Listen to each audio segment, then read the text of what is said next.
Good afternoon, everybody. It's a pleasure to be back here again with you. This will be my first case report that I promised in my first blog to you. It comes to you from Infertility Solutions, which, as I told you earlier on in the previous blog, is my new entity through which I provide consultation services only. As I said, I'm not taking on any new patients for treatment at this point, certainly not for the next few months till I work out where I'm going from here, but certainly it'll be on the basis of simple clinical case reports. So my first case report is on a patient that I spoke to by Skype with her husband about a week ago through Infertility Solutions. Again, let me reiterate, the names have been changed to protect the anonymity of everyone. So I'm going to call the lady that I spoke to, Mary, and her husband, Chris. Mary is 42 years of age, Chris is 43. And the couple have been grappling with the problem of having a baby for the last year and a half. You might ask, why have they come to me so early on, only after a year and a half of trying? The reason is obvious, and that is that as women get older, fertility declines, egg quality gets poorer, and we'll get into this in a while, and they felt the sense of urgency. But in their case, in addition, you learn later on that they'd been through 2 IVF attempts, both of which failed to even generate the embryos of a quality worthy of transfer. Now, Mary has regular, normal menstrual periods. Chris has a problem with male factor. He has got a low sperm count of around 11 million per milliliter, with normal being over 20 million. And the motility of his sperm is reduced, normal being over 40 to 50%, his is only 10%. Blood tests were done on him to make sure that he didn't have a potentially treatable cause of reduced sperm count and motility, and he did not. His FSH level was normal, and there was nothing to point towards any testicular problems, such as collection of veins in the scrotum, known as a varicocele, or lesions or infection in his reproductive tract. So he had an unexplained male factor infertility. He had never fathered a child in the past. Now, Mary had not been pregnant in the past either, and she had regular menses, as I told you, regular menstruation, and based upon all testing had been ovulating on her own. Previous medical history was that of having had problems with heart problems. No, that wasn't the case. She didn't have heart problems. Her medical history is by and large clear. She'd had a gallbladder removed sometime previously, many years previously, because of gallstones. Mary'd had a recent physical examination which revealed that she had no clear or no obvious evidence of any health-related problems. Her uterus was normal, pap smears were normal, and a mammogram was likewise normal. Further testing of Mary revealed a very significant problem with regard to the number of eggs she had left in her ovaries. In other words, she was running out of eggs through usage over time. Women, of course, are born with all the eggs they're ever going to have. They use them up, and when they get a few years prior to the menopause, they start developing blood results that indicate diminution of the egg population, referred to as diminished ovarian reserve, or DOR, which is the abbreviation we use. This condition sets the woman up for being very difficult to stimulate, needing much higher and more robust stimulation protocols, and it sets her up for problems during the stimulation that can establish an adverse environment within the ovary that is not conducive to proper and healthy egg development. As you'll hear in a few moments from here, this particular problem in and of itself requires a very individualized and not a recipe, one-size-fits-all approach to stimulation. In fact, that's virtually all we can do to improve the likelihood of normal egg yielding, or the quality of her eggs at the time of egg extraction with IVF. In addition, there's the age factor. Mary is 42 years of age, and as women get older, irregardless of their ovarian reserve, irregardless of how many eggs they have, when they get over the age of 35 and certainly over the age of 40, the percentage of eggs that are chromosomally abnormal increases progressively. Let me give you an example. A woman of the age of under 30, 1 in 2 of her eggs will be normal. At 42, maybe 1 in 10. And at 45, probably no more than 1 in every 25 are chromosomally competent. So at 42, we have Mary with a problem of having fewer eggs available because of a diminished ovarian reserve, and those that do become available are less likely to be normal because of her age. The two factors combined, age and diminished ovarian reserve, or DOR, together constitute what we refer to as the biological clock. And her biological clock is therefore clearly on the move, and there's no way to reset the biological clock. There's nothing we can do to reverse the situation. Okay, so that's where we were. What had happened with Mary was, in spite of this, she'd been through 5 cycles of clomiphene citrate stimulation, 3 of which were done with intrauterine insemination. Now, there immediately is a problem, because clomiphene is exactly, in my opinion, the wrong thing to use in any woman who's got diminished ovarian reserve, regardless of her age, and is the wrong thing to use in women over 40. Even if a woman has normal ovarian reserve, the use of clomiphene to stimulate ovulation in women of 40 or above yields pregnancy rates of about 1 in 50 or less per cycle. No one at that stage, especially if you're running out of time because of DOR, has got the time to waste on those kinds of odds. Besides, it reduces the chance of pregnancy in women with DOR further, because it causes the expunging of a hormone from the woman's pituitary gland known as LH.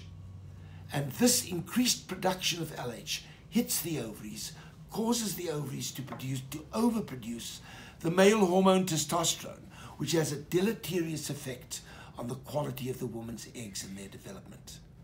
So clomiphene citrate is something which, in my opinion, should never be used in women over 40 or any woman with diminished ovarian reserve. The 5 cycles she underwent at the age of 40 and above is clearly, in my opinion, not optimal and should not be considered. She then, when that failed, as it did, she went on to IVF. And in the first cycle of IVF, she was stimulated with a robust dosage of injectable fertility drugs, such as Follistim, and these were given to her. She produced eggs. I think there were 5 eggs total that were produced, but she basically had none of those eggs developed to the stage of an advanced embryo known as a blastocyst. The net effect is that she was unable to undergo embryo transfer. Embryos that don't reach blastocyst stage of development are almost invariably abnormal and not worthy of putting back. It doesn't help putting them back early in the hope of getting them into the uterine environment sooner before they get to blastocyst, because those embryos would not have made a blastocyst in the uterus either, so you'd have been wasting your time. In this day and age, most centers of excellence doing IVF go to blastocyst to be sure that at least the embryo's got a chance. And then when they get to blastocyst in older women or women with diminished ovarian reserve, those embryos are biopsied at the blastocyst stage, with the cells that are removed being sent away for DNA testing. We call this PGS, pre-implantation genetic screening, to look for the number of chromosomes in the embryo, because an embryo that has less than 46 chromosomes, less than 2 sets of 23 each, will be incompetent, incapable of propagating a normal pregnancy. If you do get pregnant, you lose it so early you either won't know you're pregnant, or you lose it as a very early miscarriage. And if you're very unfortunate, as if you do this, you'll end up with embryos that are capable of producing defective offspring. Down syndrome is a classic example where there's an additional chromosome in position 21, and this means that the total number of chromosomes in the embryo cells are not 46, but 47, with an additional one in 21, position 21, and that, of course, produces a Down's baby, and often, in many cases, and in other cases, leads to miscarriage in the early part of pregnancy. There are other conditions like that.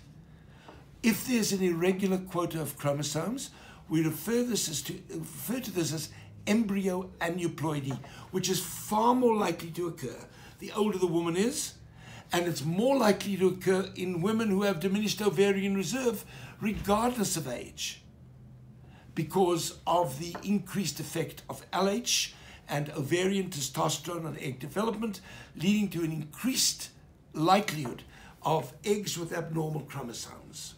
Now, you need to understand that when there's an abnormal embryo chromosomally, it is usually stemming from the egg and not the sperm. There is an exception, and this may be one of those exceptions, because when there's severe male infertility, then the male sperm can contribute significantly also to the incidence of chromosomal irregularities in the egg, in the embryo, and this can lead to all of the consequences I told you: failure to conceive, early miscarriage, chemical pregnancies, or birth defects. So the chromosomal integrity of the egg is central.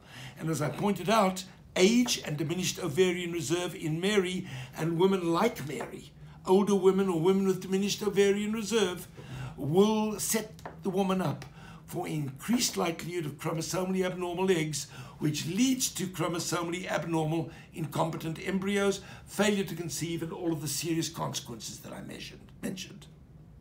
So, so the two IVF attempts that Mary underwent didn't work. The first one was with gonadotropins, like follistim given, but in the second one, guess what?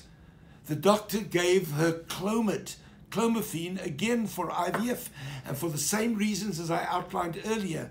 Clomiphene is not to be used, in my opinion, in women over the age of 40 or women with ovarian reserve that's diminished, and therefore it's not surprising that she had none of the eggs make embryos after being fertilized by intracytoplasmic sperm injection, where a single sperm is injected into each egg. So what should Mary and Chris do? Well, it's obvious that if you're older, you've got diminished reserve, you really should be considering seriously using an egg donor. In Mary's case, the diminished reserve is quite severe. We measure the AMH and FSH as a measure of that. The normal AMH is over 2.0. Hers was 0.2. And the normal FSH is under 10. And hers was 29. Again, confirming this diagnosis that I've told you about earlier on. Mary is a candidate for egg donation, but she was unwilling to consider this as an option at all. And so we were left with only one choice. Two choices. Either she stops and adopts, or she goes to doing IVF with her own eggs, with the chance being reduced significantly of success for all the reasons I gave you. So Mary needs to go into an IVF cycle yesterday. Every month that passes now moves the biological clock along disproportionate to time, and means that she's going to run out of time every month. Could be as serious as waiting 6 months at a younger age in your late 30s. And it gets worse as the woman gets older, so she needs to move and be very proactive. She needs a robust protocol of stimulation, but one that will not compromise the environment in which the egg develops by increasing exposure to LH-induced testosterone or testosterone itself. So here are the things that aren't good. Number one, I've said it. Clomid and even letrozole or Femara is not a good idea because it increases LH and testosterone and shouldn't be used, in my opinion, in older women or women with diminished ovarian reserve. Second, using a drug called Menopur in large amounts. You need a small amount, maybe up to 75 units, but anything more than that delivers too much LH or HCG, which act in the same way and are present in the menopause, and that can again cause the ovaries to overproduce testosterone. Third, you don't want to use what we call a flare protocol, where you give a drug like Lupron or Superfact or Buserelin, which is an agonist, and you start it at the first day of stimulation. And the reason you don't do that is because the administration of Lupron also expunges all the LH. And as a consequence, you end up with too much ovarian testosterone. You'll hear in a few moments that I still recommend the use of Lupron, but not so late on. You want to use the Lupron 5 or 6 days before the period begins, so that you can expunge all the LH and it'll all be gone by the time the period starts and stimulation begins. So that is the don'ts. What should you do? Well, in this particular case, it's my recommendation that Mary go onto a birth control pill to launch her cycle. The birth control pill within days lowers the LH and gives the ovaries a breather. While she's on the birth control pill, I recommend overlapping it for 3 days with an agonist like Lupron, and then stopping the birth control pill and continuing the daily shots of the agonist until the period ensues about 5 or 6 days later. The moment the period starts is when we switch from the agonist Lupron to an antagonist such as ganirelix, cetrotide, and orgalutron. And what this does is it suppresses LH immediately as well, but unlike Lupron, it doesn't suppress ovarian response to stimulation. And at this point, you've switched from the agonist to the antagonist. We call this an agonist-antagonist conversion protocol. You can read up more on this on my blog elsewhere if you go to the search bar and type in agonist-antagonist conversion protocol. And so using this approach, on the day you do the conversion, you then start also with injections of FSH, follicle stimulating hormone, that purified FSH, which you find it's in the recombinant form in Follistim, Gonalef, Purigon, and Fostimon. These are examples of recombinant FSH products that don't have LH in them of any significance. I would give 600 units of Follistim to Mary for a period of 2 days, and on the 3rd day, drop it to around 400 units or 350.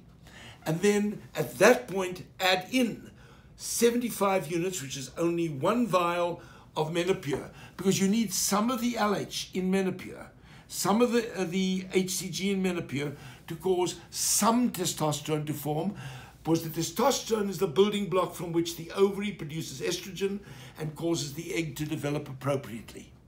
But you don't want to ever have too much testosterone, because too much testosterone gets into the follicular fluid, compromises egg development, and increases the risk of chromosomal irregularities in the egg that is released, and that leads to embryos that are incompetent, as described earlier. So I would do that, and I would also start giving human growth hormone to augment mitochondrial activity in the egg, starting with 0.4 milligrams of Sison or Omnitrope at the time that you start the agonist, the Lupron, and continue it all the way through to the trigger shot with HCG.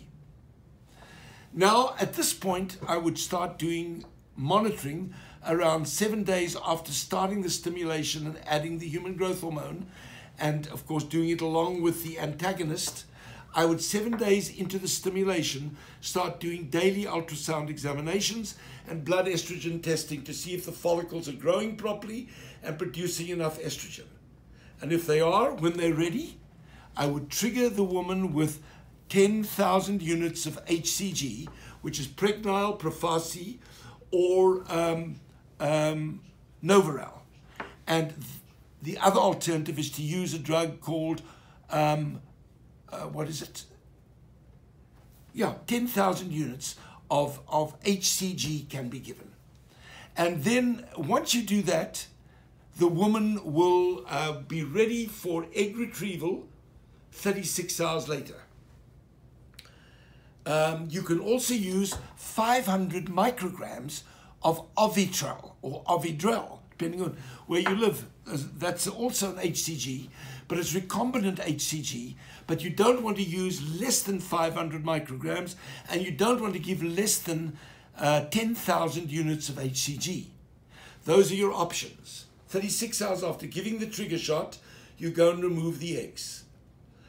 That day the woman leaves, goes home, and the next day if she chooses, she can go back to work. The eggs are removed at egg retrieval 36 hours after the trigger shot, and the next day she can go back to work. We remove the eggs, we fertilize them with Chris's sperm by injecting a single sperm into each egg using ICSI. The eggs then continue to develop all the way through until they reach the blastocyst. As I said earlier, those that don't reach the 100-cell blastocyst stage by at the latest day 6 following the ICSI procedure are incompetent and can be discarded. Those that reach the expanded blastocyst stage are then biopsied. A small little rent is made on the shell around the embryo. Using a laser, the cells are removed and sent off for testing to look at the chromosomal integrity of the embryo cells. And as I said earlier, the only acceptable option is to have an embryo which has got 46 chromosomes, all 46 intact. That doesn't mean the embryo is normal, because it's not the only factor whereby age impacts on embryo quality, but by far it is the most important. And proudly, we were the first people in the world to ever demonstrate and publish and implement chromosomal testing through PGS of all the chromosomes in the embryo at a clinical level, and reporting on it about 12 years ago or 13 years ago. Now it's used throughout the world. Up till this point that I'm talking to you, I estimate that there have been about, 6,000 or 7,000 babies born worldwide that have been derived from embryos that have been tested chromosomally normal or euploid. And of those 6,000 or 7,000, over 400 come from our program here alone. And I'm very proud of this, and all this work was done here. I was the one, along with Dr. Levent Keskentepi, our PhD embryologist geneticist, who developed this technology and introduced it around 2005. So that then is the approach I take. In Mary's case, I would recommend to her, given that time is running out, that she do a number of cycles, not just one, to stockpile embryos, that we can bank them and freeze them. And when the results come back from the PGS testing, roughly 12 to 14 days after the biopsy is sent off, we can hold on to those that are of good quality, discard the rest that aren't, and then hold those for subsequent dispensation. Give it a month or two's break, do it again to stockpile and bank more embryos to have them available for future dispensation. So that's what I would do. It's called embryo banking or embryo stockpiling. And again, proudly, we were the first to introduce embryo banking into the field of IVF about 10 years ago. All right, I can tell you this, that if Mary can produce, or we can detect, even a single embryo each egg retrieval that ends up having becoming a blastocyst, which is euploid, she has a chance of having a baby with her own eggs. And yes, Chris's sperm quality will impact the potential of this happening as well, but it's primarily her age and the ovarian reserve. So the protocol used for ovarian stimulation is likely to be the best way to protect the competency of her eggs and therefore her embryos. And that's why it's so important to use a strategic approach to ovarian stimulation in women so at risk. This is the advice that I would give the couple and have given them in a report that I sent to them. And it is the advice that I'd give to any woman who's older with a similar problem. I hope this is helpful to you to understand what SFS is about, what these Skype live feeds are going to be about in the future. And again, I reiterate, the names have been changed to protect the anonymity of the individual in the individual couple that I consulted with. To close, let me just say that any of you interested in having a consultation with me by Skype, if you're interested in doing so, call and contact my concierge, and you can reach Paddy. Her number is 702-533-2691, and if you live in the United States or Canada, you can reach her through a toll-free number 800-780-7437. Again, that's 702-533-2691 or 800-780-7437. You can email her directly for more information, and she'll get right back to you if you give her your phone number. That email address is concierge, CONCIERGE at sherivf.com. CONCIERGE at SHERIVF.com. Alternatively, you can go to my website, sherivf.com, www.sherivf.com, where you will find an enrollment form that you can fill in online. Then all you have to do is include your phone number, click, it'll automatically reach Paddy, and once she gets that request, she will contact you and spend time on the phone with you preparing everything for the hour consultation. The fee is $400, but that's for all follow-up consultations that we might have to do to get all the information to you that you need. And I will provide you at that consultation also with my personal cell phone number, so that if you have any questions, either you or your husband, or if you want your personal doctor to reach out to me and call me to discuss your case with me, feel free to do so. The report goes to you, but I will also send it to your own private RE with your permission, with your authorization. I'm not sure that the doctor is going to be that eager to necessarily follow my recommendations, and that's up to you and him, because in the final analysis, the treatment you get is not what I tell you to do, but what your treating doctor does.